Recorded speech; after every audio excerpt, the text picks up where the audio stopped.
Psychic Dolphin Garage.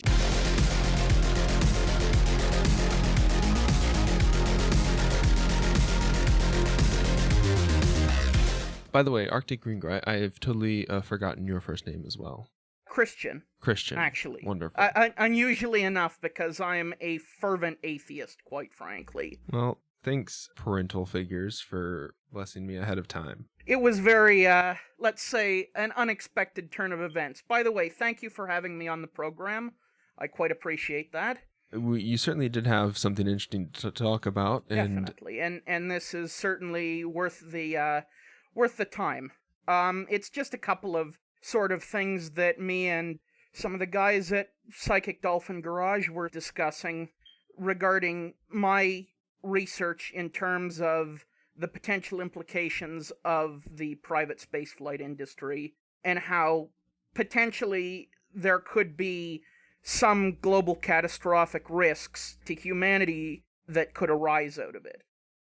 So, to start off, one of the things that I raise about private spaceflight, particularly in the current era of rapid deregulation of that particular industry, and in fact, on a multinational basis, it's not just the US, in fact, that is considering going the private route when it comes to spaceflight. It's various actors in Europe, it's India, it's, in some cases, even Israel, in fact, have decided to go this route. Well, and that's certainly, definitely not because capital is stripped of almost everything it can out of productivity of the workers here on planet Earth, and so we have to, go imperialize the rest of the galaxy. Yes. Kind of like how, for example, a virus injects itself into a cell, monopolizes it, and subsequently leaves it devastated. Right. Well, the DNA that it's being injected, of course, is AI. Definitely. Yeah, and it's no different than the privatization of all of the things that traditionally were unionized, or at least are very big centers for people's labor, and so they got a lot of not only cultural weight behind them, but also commanded a lot of capital. One example, that I can think of, taxi unions. Oh, definitely. All the railroads that used to be the backbone of American commerce and transit. Yes. It's always been around the way that we travel ever since we have been able to cross vast amounts of land and the sea as well. It's always been a fight. A fight for capital has always tried to fight for a foothold in those areas. Unfortunately, and again, we see the scars of that dichotomy most notably in international maritime law, but also in things like, for example, the regulations around control of airspace, and also eventually in the Outer Space Treaty and its most recent amendment, the Artemis Accords. By the way, hello, Artemis. Hello. I was subbing. As though from the ether. Absolutely. Yeah. Artemis Accords, it's an 18, 19-page document basically setting out the terms under which these new developments and the new sort of mindset that all of these corporations and governments are going to work under. Yes, but unfortunately, using my semester worth of law electives, unfortunately, it seems that the same pitfall happens in the application of the Outer Space Treaty to non-governmental and ultimately non-state entities, as with the Outer Space Treaty, unfortunately. Both the Artemis Accords and the Outer Space Treaty, from a jurisprudence perspective, have limited application under international humanitarian law to that of private entities. And it's basically the most recent ruling on it that has been handed down by various legislative bodies, including the ICC, based in The Hague, basically, is that effectively it's up to the host nation to use their own jurisprudence to regulate their own companies. But of course, it's difficult in those circumstances because many of these companies, if they don't because of their multinational status, operate under multiple different branches in multiple different nations. So it's kind of like fighting a hydra almost, so to speak. I guess, that's what we get for being gosh darn globalists. It's certainly noteworthy that that these accords are probably written specifically about governmental agencies and specifically leave out NGOs. Yes. Yeah, I don't think that that is, an error on the behalf of whoever was pinning these up. And I guess if we wanted to kind of jump into a little bit of, the history of stuff like this being applied, we don't even have to really dig back into the history books. A very accessible example would be Boeing's recent, what jet was that they have that just like explodes? 737 MAX, I believe you're referring to. Yep. That lovely, delicious software error that they had. Oh, it wasn't an error. It's our plane crashes unless you buy the $10 million add-on. Well, yes, of course. To Pay to win, basically. The only thing is there's the old adage of never attribute to malice what can adequately be explained by stupidity, and whilst maybe it's sort of unrealistic optimism on my part, I would kind of like to suspect at least the best in people, but unfortunately that stance has not been very successful as of late. Yeah, and it's not just specifically like large airlines that have made like a very public error. Yes. It's also, in a much smaller sense, it's also budget airlines such as like Spirit Airlines that are not operating. Well, I guess there aren't really any standards for how they're supposed to operate for the pollution that they're putting out, anything like that. Well, and even more dangerous than that, to what standard the aircraft are maintained. I mean, one of the most worrying cases of this, in fact, one where the NTSB and the FAA investigated it and in fact did not litigate against the carrier itself or the upper brass of the carrier itself, was the case of ValueJet Flight 592, which crashed in the Everglades as a result of a fire caused by improperly stored oxidizing materials. In fact, those that are typically used for basically the onboard oxygen systems. And in fact, whilst the subcontractor was in fact tried in absentia, ValueJet and also its upper management was in fact not litigated against. And prior to it, in fact, their previous incidents had the FAA basically publish a recommendation, hindsight being 2020 of course, to recommend that the entire ValueJet airline, its entire fleet, be grounded, basically.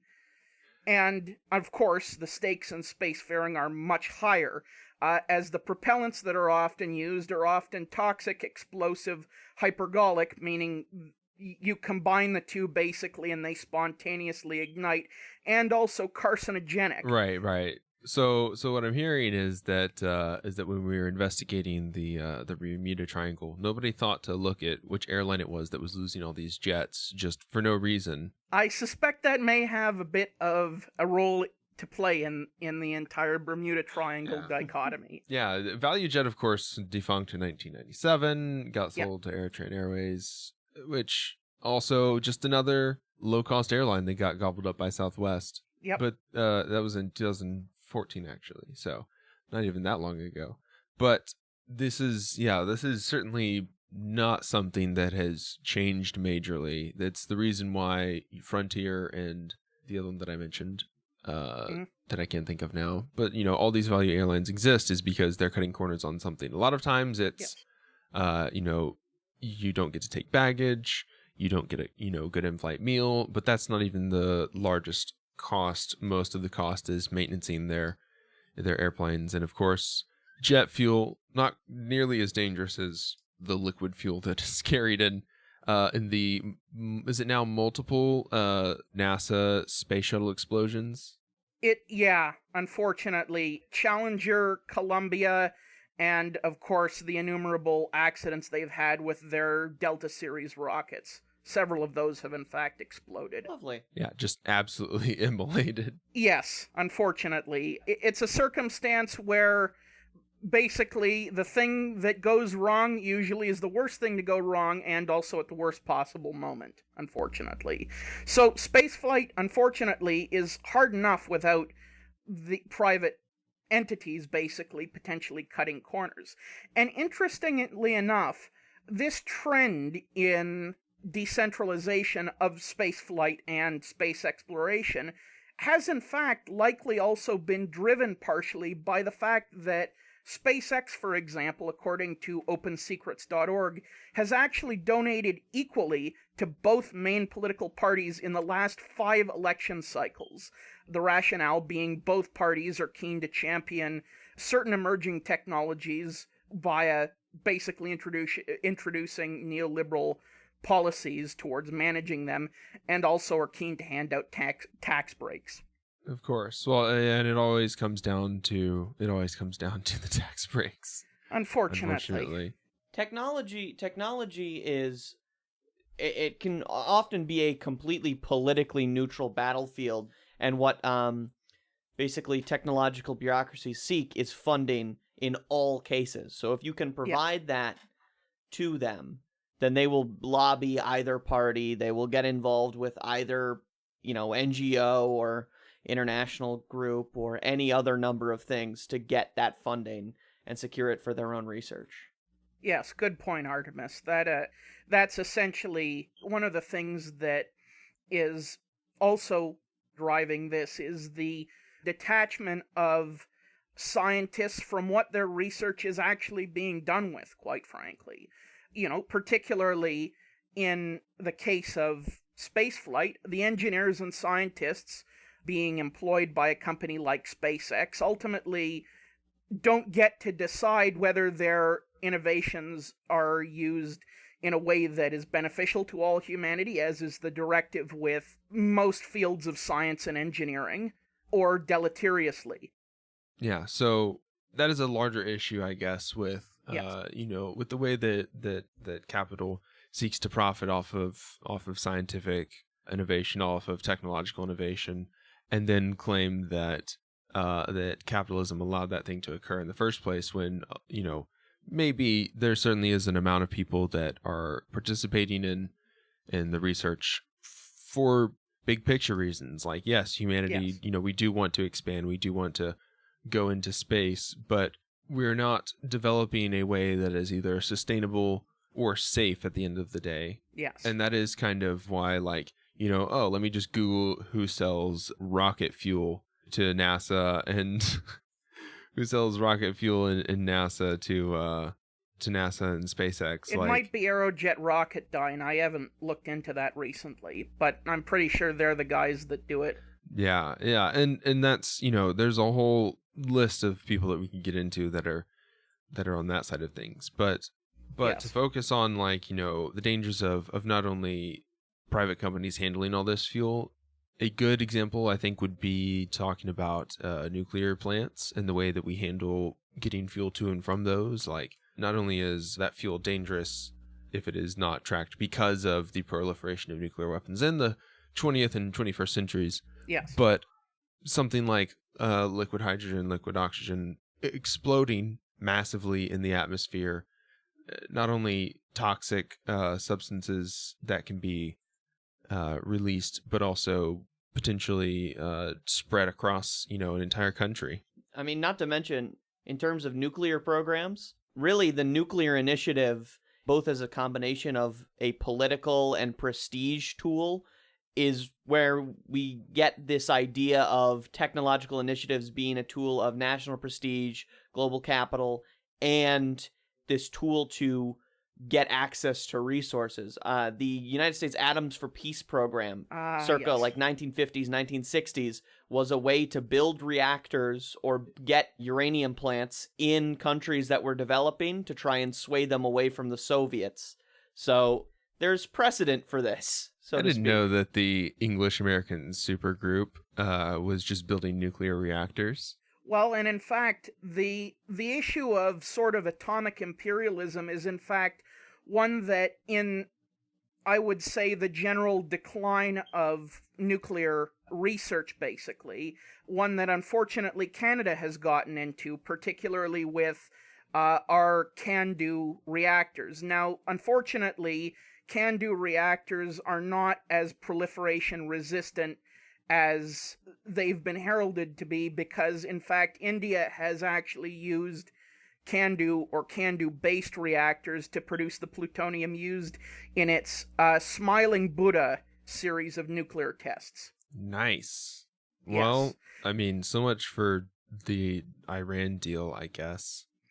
And it's also pertinent, Zach, quite timely, in fact, that you mentioned nuclear material, because, in fact, there have been several instances of nuclear contamination requiring cleanup under the Outer Space Treaty. Particularly, several of the Cosmos series of Soviet satellites actually deorbited after failed launches and spread plutonium 238, if I recalled, over a significant part of the Canadian North.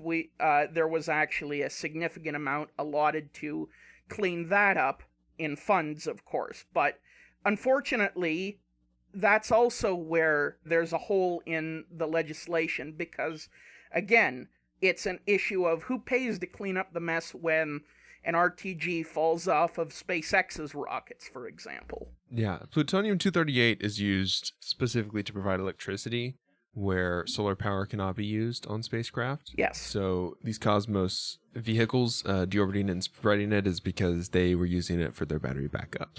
But now we use, good Venezuelan lithium. So yes, thanks to Elon Musk, space travel is going to be cleaner than ever. Definitely. Don't forget the Bolivians, too. We're stealing their lithium as well. Oh, they're stealing our lithium, right? Yes. Right. No. You get it.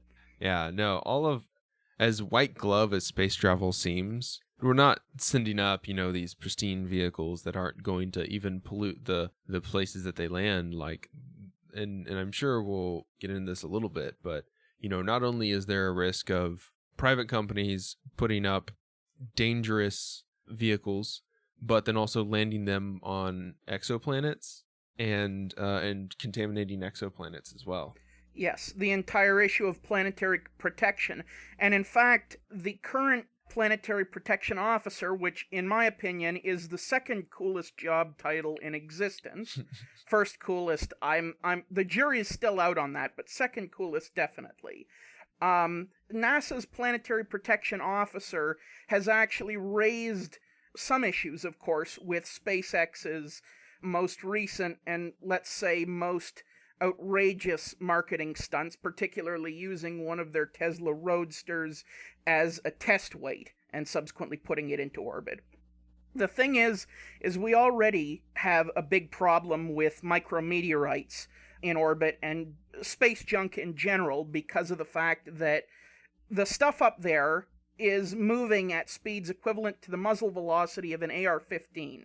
And as a result, that can cause significant damage, even if you have just a small chunk that has fallen off of a satellite. It can cause significant damage to other satellites and other space vehicles in the immediate vicinity. So really, planetary protection is not just about exoplanets, and it's not necessarily just about protecting ET from getting a cold or the flu.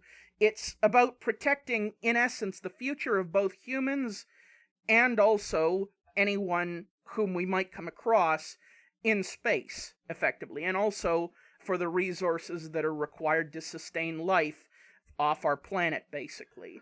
Yeah, now this actually did happen recently, not junk colliding, but a very, very near miss between a dead Soviet satellite and a discarded Chinese rocket body. We have to track all these things, and these objects are tracked using radar arrays. They apparently passed... Yep, and tracking costs money. Well, yeah, and they apparently passed anywhere from 26 to 140 feet away from each other, which is like across a highway from each other. Pretty much.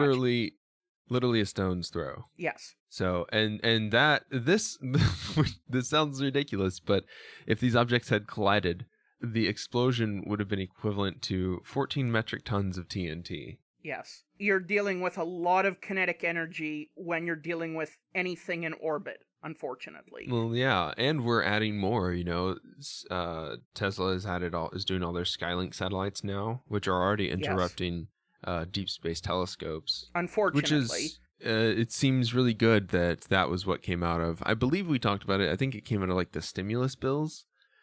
They approved this, and they approved Amazon putting satellites up as well. So our representatives are really doing well. Nancy Pelosi, famed expert on space debris. Yep. Again, It's a situation where scientists unfortunately don't really have control over the way that their technologies are being used. It's the same it's or a similar dichotomy rather to what we faced with nuclear weapons almost. Yeah. At the advent of nuclear weapons, but unfortunately in this case, we also have the private sector to worry about. And as a result, there are some fairly disconcerting trends that could potentially come up as a result of that. Yeah. So the main problem with the way that we do it currently is that it is just the Artemis Accords. But the Artemis Accords, again, only apply to nations and government programs. And there's not really anything in them that talks about a sustainable future in space. Yeah. I mean, I'm not surprised. It is, I would say, a rather morbid subject because there are circumstances where a misstep could be grievous enough to not basically have, a situation where in the future human civilization even exists to look back in hindsight and say, well, we could have done this to fix it. Because of the fact that interplanetary contamination, specifically if it's an extraterrestrial pathogen, is a big deal.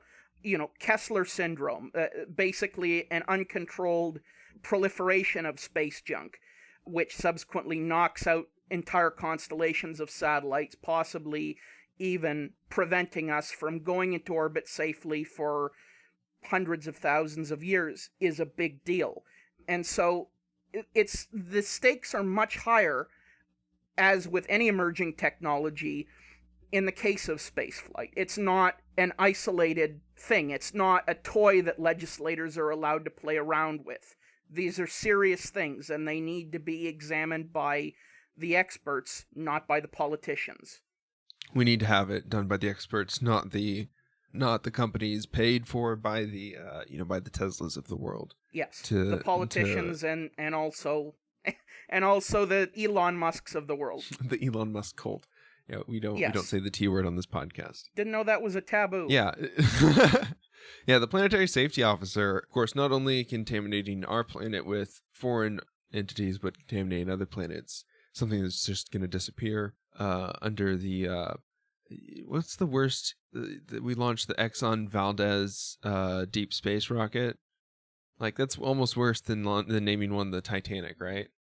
Yes, I would say that's right up there, considering that ecological disasters in space are, in terms of the possibility for allowing the continuity of space exploration to exist, they're going to be much more serious because, let's say, for example, if you have an RTG, basically a fuel tank, break open on a probe that's sitting on a glacier on Mars, basically, that entire glacier cannot now be melted down and used for the water supply of a colony there. Right. And, the circumstances where that could happen could potentially render entire continents on Mars uninhabitable to humans, basically, as a result of that. Yeah. Well, and a lot of the reason why there's nothing in the Artemis Accords about pollution or about, either through the standards, the vehicle standards, or through, what we leave up there. Yes. Even though there's a section that says registration of space objects, but not, limiting the objects that are in space. Like, yes. The reason why this could be important is because, we now have the Space Force, and we're going to have countries. We certainly already have spy satellites up in space. Yeah. Well, again, and there's also the entire rods from God thing that was being thrown around the early 2010s or something like that. Basically, the idea was place some tungsten rods in orbit, and if there's anything we don't like, we can deorbit them and bring them down on countries with the same force as a nuclear weapon, but with 90% less fallout, basically. I mean, you know what? I gotta say, this is an anime-ass idea, so I support whichever weeb is in the Air Force that proposed this. No, it's just whoever it was. It's some guy in the Marine Corps chucked his crayon at the nearest soldier, and they decided to put it on a galactic scale. Yep, I contest that was probably the thought process that went into it, because again, if there were any scientists or aerospace engineers in the room, most likely, in my opinion, they would be tearing their hair out listening to that. Thankfully, I am not an aerospace engineer. So I just, I simply support it on principle alone. This is not unlike their the kinetic weapons that they're developing for ships now, like their electromagnetic cannons. I don't know what they call those. Railguns. Kills people, not the environment. Yeah. Yeah, this is just a very dumb railgun that you don't need to use electricity for. You just drop it. Exactly, but it's pertinent to also mention that in terms of big toys that they'll never use, it's not like the US military is any stranger to that. I mean, there are satellite photos, for example, of hundreds upon hundreds of F-15s that have never been flown and just sit in boneyards for the entirety of their service life. Oh yeah, and then there's, I don't remember what the big mass grave is, but there's just hundreds of acres, thousands of acres of just airplanes. But yeah, the mass grave of just airplanes that have just been decommissioned that they can't do anything with. Yep. Wow, we actually have. Okay, so some of these countries, so Australia has an aircraft boneyard. Canada has 2 aircraft boneyards. One of them has 23 Fokker F-28s. And the other one has stores older RCAF aircraft. Kyrgyzstan has 1, Spain has 1. UK has 2. One from the end of World War II to 1972, and one Air Salvage International, which is actually an aircraft decommissioning company, so that's not just like a giant field. America has 14 aircraft boneyards. 14 notable aircraft boneyards. Disconcertingly enough, yes. Yeah, Roswell, New Disconcertingly enough. Mexico, Abilene, Laurinburg, Maxton, North Carolina, Mississippi, Michigan, California, San Bernardino, wow. Arkansas, and 4 in Arizona. The big one is, of course, the AFB in Arizona. It's 4,400 aircraft on 2,600 acres. Good Lord, Arizona is going to probably be a strategic target in the event of like a second civil war. I mean, like, Arizona has enough there to start its own air force, basically. Yeah, honestly, if we just liberate enough jet fuel, then certainly we can get at least one of them going. How decommissioned do you think all those airplanes are?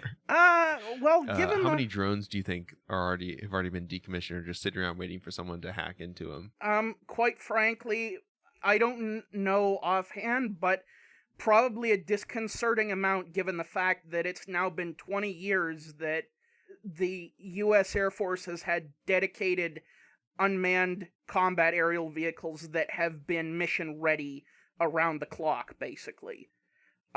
So I would say probably a disconcerting amount just sitting there. But I mean, there are DC-3 Dakotas that are still flying. I'm sure that if you liberate Arizona, you can have your own Air Force. There you go. You heard it here. Mom said it's my turn on the robot uprising. Well, what are some of the steps that hopefully we would theoretically want to take first as like the first step to improving the Artemis Accords? Well, let's let Artemis talk about it first, quite frankly. I know it's been... Artemis, these are your Accords after all. Oh, okay. First of all, I was not consulted on these Accords. They did not acquire naming rights. I don't think anyone in this room was, Artemis. That is unfortunate. I would have told them a number of things. Yes. The first thing is obviously access for NGOs. There's a little bit of a definition of how to split resources, how resources would be acquired, like where they're going to put people, operational standards. But there really should be a law of space travel and basically a law that says you can't just claim a planet. Yes. Because what this is a blatant attempt to do is they're going to go to the moon. They're going to maybe try do moon-based things, but it seems like they're just using the moon as a training ground for a trip to Mars. But really what they should be focusing on is the operative word of the entire Accords, which is sustainability. Well, the thing about that is previously they were all over the place in terms of that. I mean, I remember when NASA at least was championing an asteroid redirect mission as a potential test bed for Mars landing technologies. That was only about 5 years ago now. And it seems like not only can they not decide on what to do, but it seems like even their least ambitious plans seem to be cut back due to the fact that they're getting their funding cut more and more every year in order to basically compensate for these tax breaks that are being given to SpaceX. Yes, precisely. Which just goes to show that what they want is they want to automate capitalism. They want to automate, stripping of resources from Earth so that they can begin to put, more manpower and thought into stripping resources from planets in our own solar system. Yep, I would contest that that's one of the courses of action that they're planning out. Yeah, and I try to mention as often as I can that access to energy is, of course, the foundation of the human civilization's rise in the past 1,000 years, as like our societies have slowly coalesced. And obviously the goal would be, like Artemis was saying, like, hey, you can't claim a planet for yourself. Just write that down very clearly. You cannot claim a planet for yourself. There, that was easy. It's a damn shame. I wanted Pluto. Yes, Artemis, you can have Pluto. It's cold there, and there's not a lot of resources, but there's plenty of water ice there. It's just Fargo, then. Actually, yes, I would say... Well, come to think of it, there are places colder than Fargo. I mean, if you walk to Pluto with a big iron on your hip, then nobody's gonna contest your claim. Yeah. Now, mind you, it would need to be a railgun-powered big iron. Yes, because unless you're dealing with smokeless powder, that thing's not going to fire in space. I spec'd into energy weapons for this exact reason. Plasma cannons last year, thanks. Now, Christian, you did mention like a joint stock setup that could work. I think that is a very interesting idea, having all this publicly owned resources that are up in space and then publicly owned space equipment, and then we're just manning the equipment with other companies that want to train people and send them out. Yes, well, primarily the idea that was sort of the inception of this sort of middle ground between countries that on the international stage would argue for complete public control of space and space resources, and those that may not entirely agree with that idea, of course, barring a worldwide proletarian revolution in the next 5 years, which, again, I'm not going to discount, but it seems less and less likely by the day, unfortunately.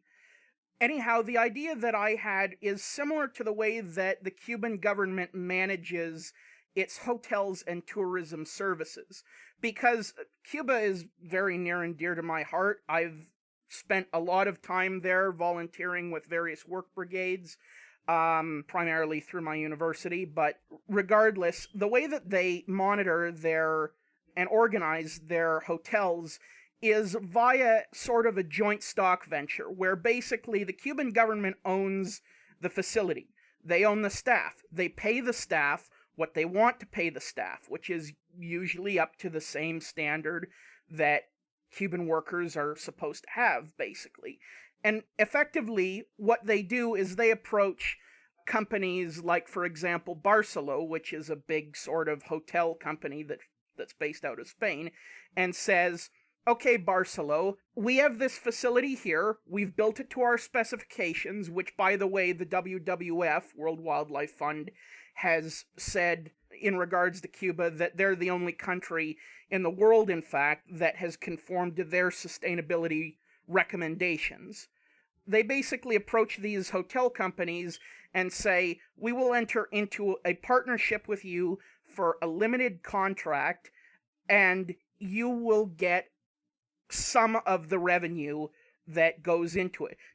What you pay to us to lease is ours. We're keeping that. But you get the rest. And we ensure that our standards in terms of the tourism industry, in terms of how our workers are treated, in terms of where you can develop, in terms of environmental regulations, are monitored.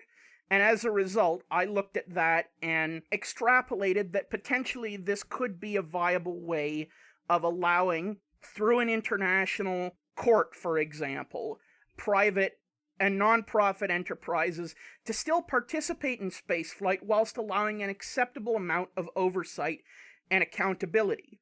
Because ultimately, this would allow for governments to basically be accountable for their own space operations, apart from the policies that the individuals leasing the spacecraft have. Basically, it's similar to what airlines call a wet lease nowadays, where basically you don't own the aircraft, you don't own the fuel in the aircraft, you don't own the employees, the flight attendants, the crew, but the passenger revenue, that's all yours, buddy. Right.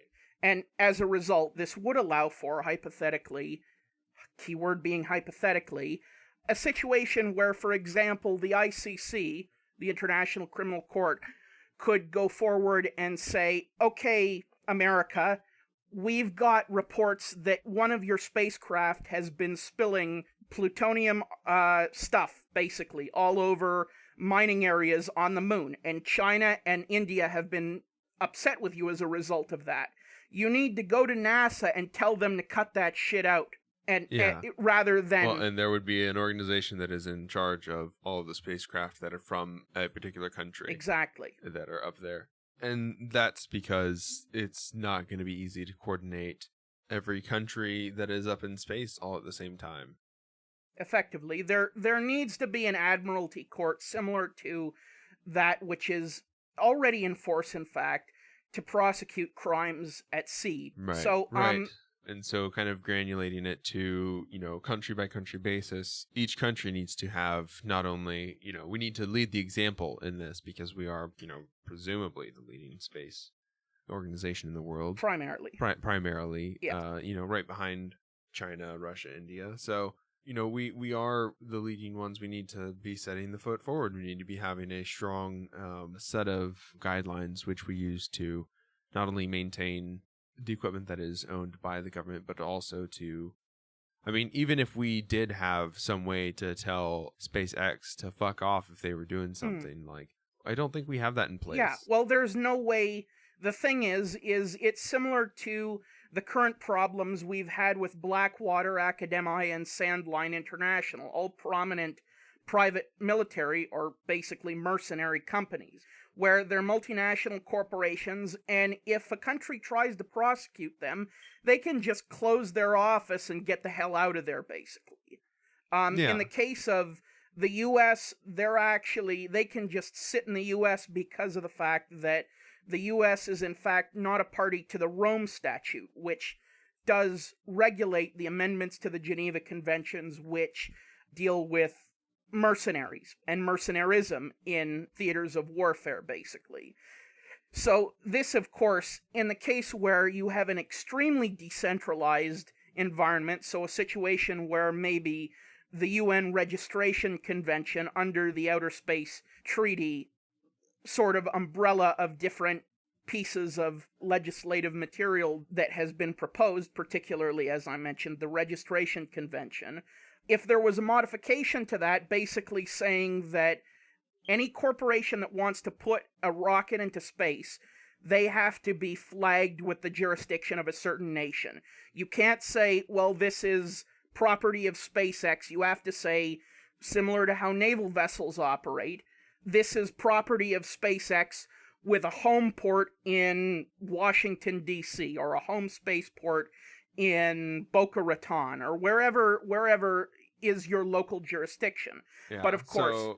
So not only tying companies in their property to countries.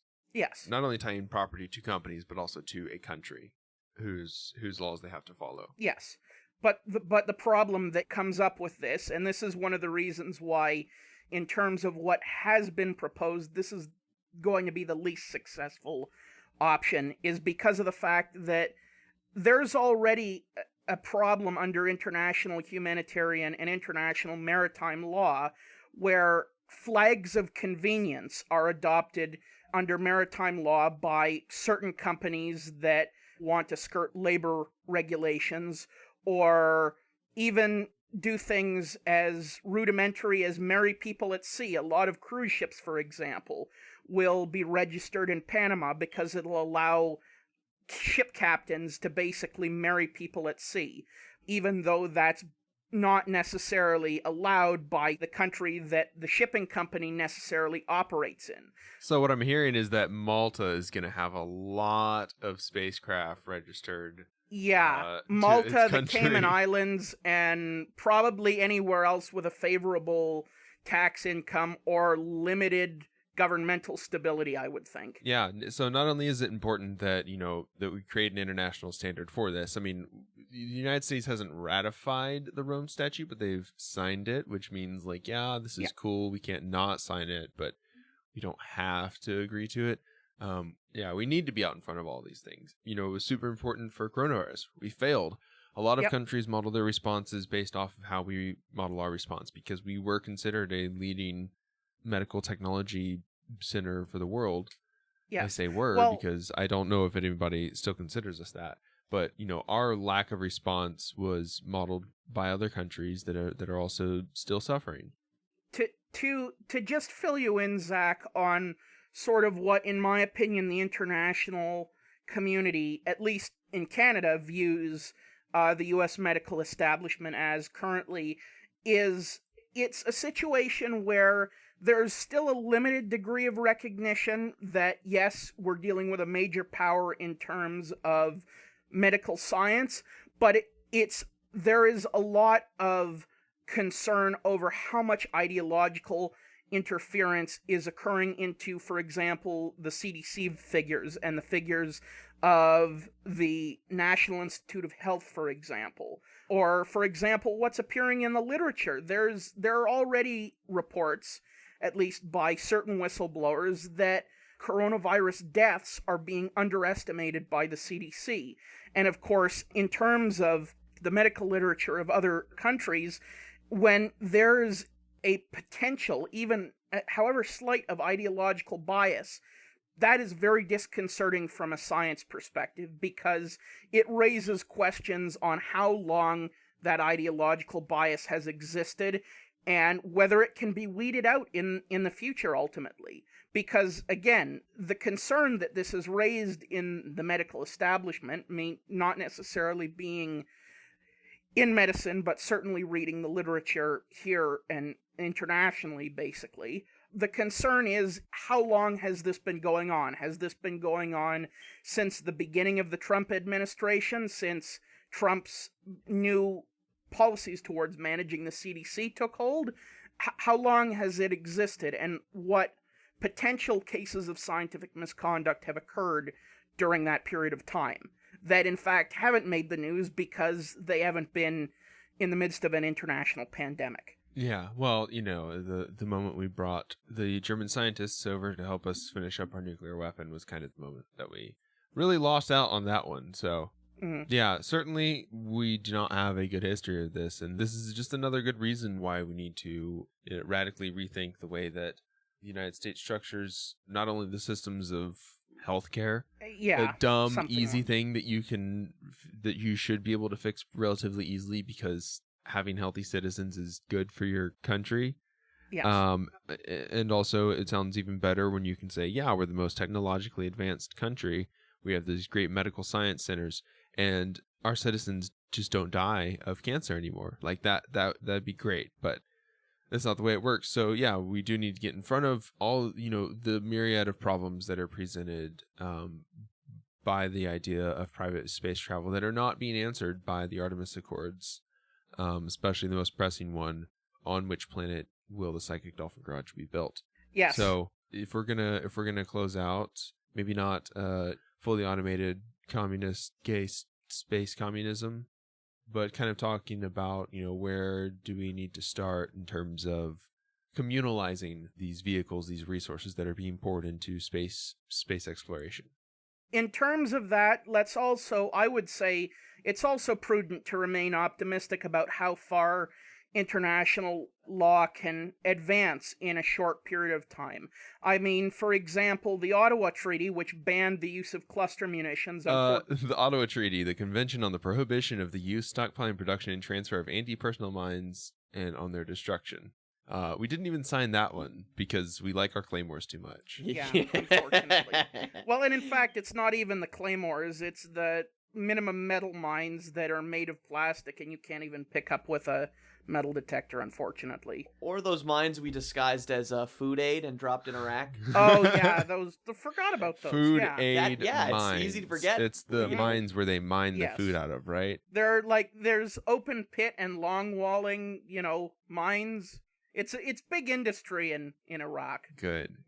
Well, I mean, what other reason would we have to produce all these blast-proof vehicles that are just giant PTSD boxes if there weren't mines to defend ourselves against? So I blame the people defending themselves from imperialism, honestly.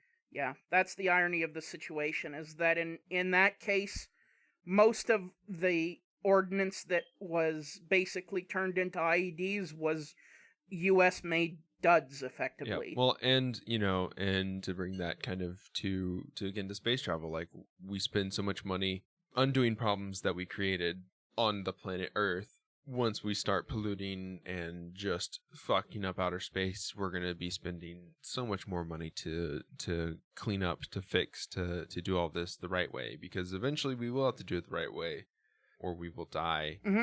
Effectively. Instead of currently it's a United States Army general that is the commander of the U.S. Space Command. So yes, and that's not even the Space unfortunately. Force, which is all of these should, like, not only should all military branches have civilian oversight, like deeply integrated civilian oversight, but like most especially space is the one that we don't really need military oversight in most of this. Like if we run into aliens, they're either gonna kill us or they're not going to Well, kill and us. that's the other thing. Any civilization that can reach our planet probably has mega nukes that can Yes. just blow up the planet. And Please use the mega nukes. Please, God. Why are you not using the mega nukes? oh dear. Well, so any last thoughts that you have? Just throw them out there right now. I've pretty much dealt with everything. Again, go with the procedure outlined in the original Outer Space Treaty, which is keep private entities out of the cosmos. Carte blanche. But unfortunately, because of the fact that in most cases politics proceeds at a snail's pace, I would say that the joint stock method, I think, is a viable way to conduct ourselves in the interim. Optimistically, I would say let's not underestimate the pace at which international change, particularly that in terms of international humanitarian law, can occur. And I just want to close out with a quote again from the Outer Space Treaty. The exploration and use of outer space as specified in the Outer Space Treaty shall be carried out for the benefit and interests of all countries and shall be the province of all mankind. And in my opinion, it should stay that way. Except Pluto. I get Pluto. You get Pluto, Artemis. Yeah, That's but we true. don't consider Artemis a private entity, so really I don't see a problem with wording it that way in the resolution. Yeah, Artemis No, is it's not private. It's just mine. Her own micronation. her own micronation, yes. Yeah, so, well, thank you, Christian, for joining us. Thank you, Artemis, for joining us as well. This has been an interesting conversation. There's so much to talk about surrounding space travel. This is really like a very... Yeah, I know. We didn't even cover all of it, unfortunately. Yeah, we have to speed run everything to kind of hit on a lot of the major points. But I'm glad that we got to sit down and talk about this.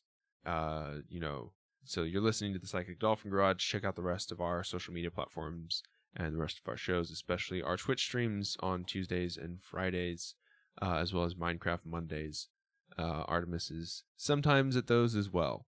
So that is where you will find her. Christian, do you have social media you'd like to plug?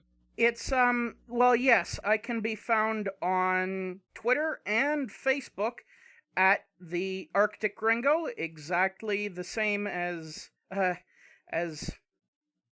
basically at the Arctic Gringo, and I am trying actively to get my YouTube stuff figured out, but unfortunately, YouTube being the way they are more than willing to false flag my stuff. Comrade's content all over is being repressed by the state structure, so... Unfortunately. Thank you again for joining us. Yeah, definitely check out Twitter, Facebook content, and Twitter, Facebook, and YouTube content that they're putting out. And we hope to see everybody else back Tuesday for another episode from the Psychic Dolphin Garage. Thanks for listening. Hasta la victoria siempre, comrades. Howdy, y'all. Don't forget to follow our link tree in the show notes to discover new things like our Discord, social media platforms, and all the places where you can listen to our podcast. Word of mouth is the best way to introduce us and other leftist creators to friends, family, coworkers, your AA buddies. Community is about more than hot takes online. And if you want to support our efforts, you can donate to us at patreon.com/psychicdolphingarage, which is spelled how it sounds. Hope to see you on the stream tonight. Enjoy this music by JJ Demon. How the fuck I still got a full head of hair? Not a single gray. Fuck the cops, family first, every single day. Bringing a charm when I ring the alarm. My arms got a box cutter insignia. We gotta abolish ICE, we gotta abolish ICE, abolish it. No need to apologize, the Holocaust apologists. For no reason we colonized the land and put up monuments. Dope needles, dollar signs, the globe stands in astonishment. I hope there'll be a punishment. I really wanna get bloody. I really wanna stand in judgment of anybody taking money from anybody in the struggle. Anybody on a budget. Poor people getting 10 to 20 for some dumb shit. Corporations incorporating a bloodlet. Mark my fucking words, this coup will not be bloodless. Mark my fucking words, this coup will not be bloodless. Mark my fucking words, this coup will not be bloodless. Mark my fucking words, this coup will not be bloodless. Mark my fucking words, this coup will not be bloodless. Mark my fucking words, this coup will not be bloodless. Mark my fucking words.